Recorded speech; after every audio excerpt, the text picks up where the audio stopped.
masuk wakaf ni kami rasa keliru. Kalimah dia sempurna ke tak sempurna?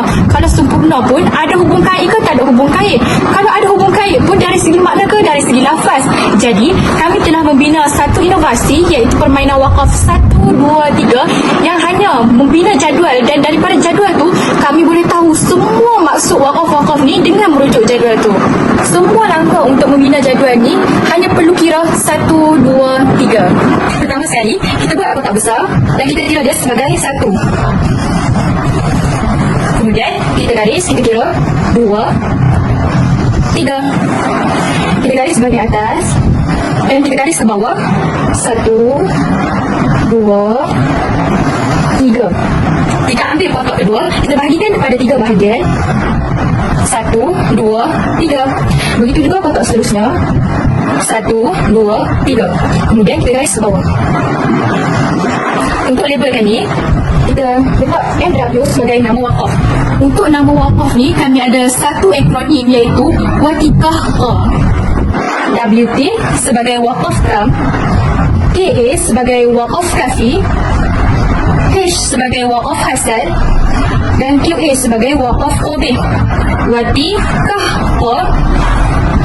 Kemudian kita labelkan pula perkataan yang seringkali diulang dalam maksud-maksud wakaf tadi.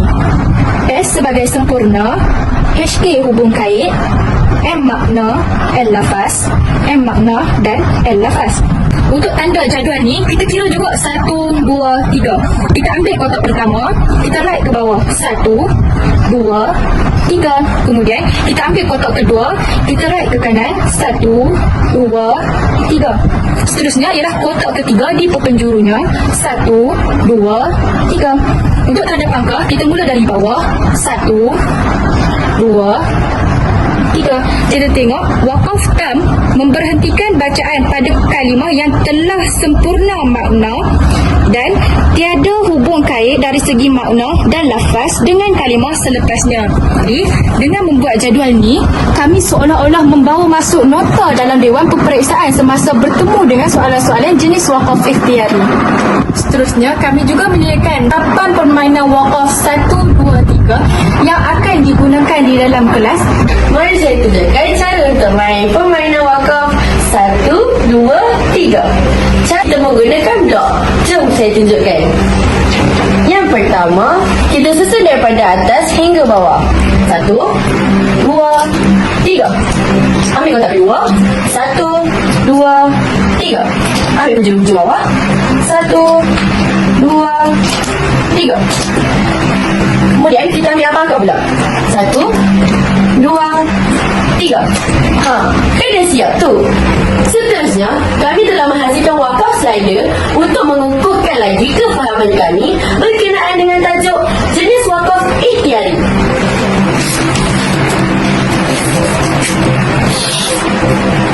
Ada berapa?